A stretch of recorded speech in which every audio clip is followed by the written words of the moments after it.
નમસ્કાર ખેડૂત મિત્રો આજે વાત કરીશું આપણે ટુકડા ધારા વિશે। જી હા મિત્રો, ટુકડા ધારા વિશે મતલબ કે હમણાં ગુજરાત સરકારે જે નવો નિયમ જે બહાર પાડ્યો છે તો એના વિશે આપણે ચર્ચા કરીશું। સૌપ્રથમ તો આપણે વાત કરીએ મિત્રો કે ભાઈ ટુકડા ધારો જે છે એટલે શું। તો અત્યાર સુધી જે આ જૂનો નિયમ જે હતો તો એના વિશે વાત કરીએ આપણે। તો કોઈ પણ તમારી જમીન જે છે પિયત જમીન હોય તો એમાં 1 એકર જમીન તમારી પાસે હોય તો જ એનું દસ્તાવેજ થઈ શકે, એને નામે કરાવી શકો અથવા તો તમે એનું વેચાણ કરી શકો છો। અને બિન પિયત જમીન હોય તો 80 ગુઠા મતલબ કે 2 એકર જમીન તમારી પાસે હોય તો જ તમે તમારી નામે કરી શકો અથવા તો તમે એનું દસ્તાવેજ વેચાણ કરી શકો છો।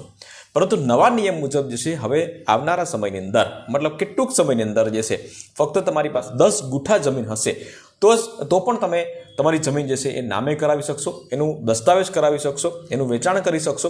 અને એ 10 ગુઠા ઉપર તમારે જો કોઈ સરકારી લોન જોતી હશે, પાક ધિરાણ જોતું હશે તો પાક ધિરાણ પણ તમને મળી શકશે। તો એક ટુકડા ધારા વિશે આપણે તમામ માહિતી આપણા આ વિડીયોના માધ્યમથી જાણવાના છે મિત્રો। ક્યારથી એ લાગુ પડવાના છે તો એના વિશે પણ આપણે ચર્ચા કરીશું અને સાથે સાથે ખેડૂતોને એમાં શું ફાયદો થવાનો છે એના વિશે પણ આપણે વાત કરીશું। તો વિડીયોને લાસ્ટ સુધી જોતા રહેજો। તો ચાલો શરૂ કરીએ। ટુકડા ધારાને સમજતા પહેલાં આપણે જમીનની માપણી જે છે આપણે સમજી લઈએ, કારણ કે એ સમજશું તો જ આપણે ટુકડા ધારો જે છે શું છે અને એનાથી શું ફાયદો થવાનો છે ખેડૂતને એ આપણને ખ્યાલ પડશે। તો જમીનની માપણીનો સૌથી નાનામાં નાનો જો કોઈ એકમ હોય તો તે છે ગુંઠો। ગુંઠાથી જ જમીનની માપણી થતી હોય છે અને ત્યાર પછી આવે છે 40 ગુઠા બરાબર 1 એકર થાય છે અને 100 ગુઠા બરાબર 1 હેક્ટર થાય છે। હવે 40 ગુઠા બરાબર 1 એકર અને 100 ગુઠા બરાબર 1 હેક્ટર मतलब કે 6.5 વીઘા જેવું આસપાસ થાય અને 40 ગુઠા 1 એકર બરાબર 2.5 વીઘાની આસપાસ થાય છે। તો આ જે માપસાઈ જે છે તો એ ગુજરાતમાં અને ભારતમાં લગભગ એક સમાન હોય છે, પરંતુ વીઘાના માપ જે છે અલગ અલગ વિસ્તારમાં બદલાતા હોય છે। સામાન્ય રીતે જે છે ગુજરાતમાં મોસ્ટ ઓફલી જિલ્લાઓમાં 16 ગુઠાનો વીઘો અને જે ગાયકવાડી સરકાર જ્યાં હતી ત્યાં 24 ગુઠાનો વીઘો પ્રચલિત છે। જે પ્રમાણે કોડીનાર સોમનાથમાં જે કોડીનાર વિસ્તારમાં જે છે તે 24 ગુઠાનો વીઘો થાય છે। પરંતુ રાજાશાહી સમયથી ચાલી આવતી પરંપરાને કારણે અમુક જગ્યાએ હજી પણ 20 ગુઠા અને 13 ગુઠાનો વીઘો પણ આપણને જોવા મળે છે। હવે ટુકડા ધારો જે છે તો એ સિસ્ટમ એ આખો નિયમ જે છે બદલાવવાની શા માટે જરૂર પડી છે, એવા તો કયા કારણો છે કે ભાઈ બદલવાની જરૂર પડી છે અને એનાથી શું ફાયદો થશે એ આપણે આગળ જોઈએ છીએ। તો સૌપ્રથમ વર્ષોથી પેઢી દર પેઢી જમીનના ભાગ જે છે એ પડતા આવ્યા છે। જૂના કાયદાની વાત કરીએ આપણે કે ભાઈ જૂના કાયદા મુજબ પિયત જમીન હોય તો ઓછામાં ઓછી 1 એકર જમીન હોય તો જ દસ્તાવેજ અથવા તો અલગ થાય છે અને બિન પિયત જમીન હોય તો 2 એકરની મર્યાદા મતલબ કે 80 ગુઠાની મર્યાદા જે છે એ હતી। ધારો કે એક ઉદાહરણથી આપણે સમજીએ કે ધારો કે કોઈ પણ એક ખેડૂત હોય અને 1 એકર એની પાસે જમીન છે મતલબ કે 2.5 વીઘા જમીન છે અને એના 3 દીકરાઓ છે, તો જો જમીનના ભાગ પાડવા હોય તો તે જૂના નિયમ મુજબ એક જ જમીનના 3 અલગ અલગ દસ્તાવેજ બની શકતા ન હતા। પરિણામે પ્રોબ્લેમ ક્યાં થતો હતો કે ભાઈ જમીન સંયુક્તના નામ ઉપર સહભાગી રાખવી પડતી હતી। જો કોઈ એક ભાઈને પોતાનો હિસ્સો વેચવો હોય, પૈસાની જરૂરિયાત હોય, અલગ ખેતી કરવી હોય તો બીજા ભાઈની સહમતિ લેવી પડતી હતી। આના કારણે કુટુંબમાં કાનૂની ગૂંચવડા અને તકરારો ઊભી થતી હતી, એ આપણે બધા જાણીએ છીએ। હવે વાત કરીએ મિત્રો કે ભાઈ આ 10 ગુઠાનો નવો નિયમ શું છે। તો હવે તમારી પાસે જો ફક્ત માત્ર ને માત્ર 10 વીઘા મતલબ 10 ગુઠા મતલબ કે અડધો વીઘો જમીન હોય તો પણ તમે સ્વતંત્ર રીતે દસ્તાવેજ કરી શકો છો। 10 ગુઠા જમીન ધરાવનાર વ્યક્તિ પોતાને નામે સ્વતંત્ર ખાતેદાર બની શકે અથવા તો કોઈ પણ તમારે 10 ગુઠા જમીન લેવાની હોય તો તમે લઈ પણ શકો છો।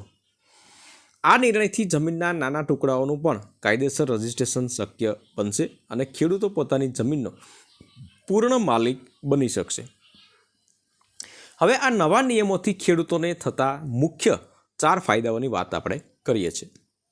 સૌથી મહત્વનો ફાયદો શું છે તો કે ભાઈ સ્વતંત્ર રીતે ખરીદ વેચાણ તમે કરી શકશો। નાની જમીન ધારકો પણ અન્ય ભાઈઓ કે ભાગીદારોની મંજૂરી વગર પોતાની 10 ગુઠા જમીન વેચી શકશે અથવા તો ખરીદી શકશે। ત્યાર પછી સંયુક્ત માલિકીમાંથી મુક્તિ મતલબ કે સ્વતંત્ર તમે જમીનના માલિક બની શકશો। પરિવારમાં ભાગલા સમયે જમીનના વિવાદો ઘટશે કારણ કે દરેક ભાઈ પોતાનો હિસ્સાનો અલગ દસ્તાવેજ બનાવી શકશે। ત્રીજો નિયમ, બેંક લોન મળવામાં સરળતા। પહેલાં જે છે તમારી પાસે 2.5 વીઘા જમીન હોય તો બેંક લોન મેળવવામાં જેટલા પણ ભાઈઓ હોય તો એ બધાની સહમતિ હોય ત્યારે જ તમને બેંક લોન મળતી હતી, પરંતુ હવે 10 ગુઠા જમીન હોય તો પણ તમે સ્વતંત્ર રીતે ખેડૂત હોવાને લીધે જમીન ગીરવે મૂકી અને સરળતાથી લોન લઈ શકશો. બીજી ચોથો નિયમ મહત્ત્વનો નિયમ છે કે ભાઈ આવનારી પેઢીઓ માટે પણ આ નિયમ જે છે રાહત થશે. ભવિષ્યમાં જેમ જેમ જમીનના વધુ ભાગ પડશે તેમ છતાં પણ કાયદાકીય અડચણો આવશે નહીં, કારણ કે જમીનો જે છે તો એ દિવસે ને દિવસે ઘટતી રહેવાની છે, લોકો જે છે વધશે. એટલા માટે આ 10 ગુઠાનો જે નિયમ જે છે તો એ આવનારી પેઢીને પણ ફાયદો કરાવશે.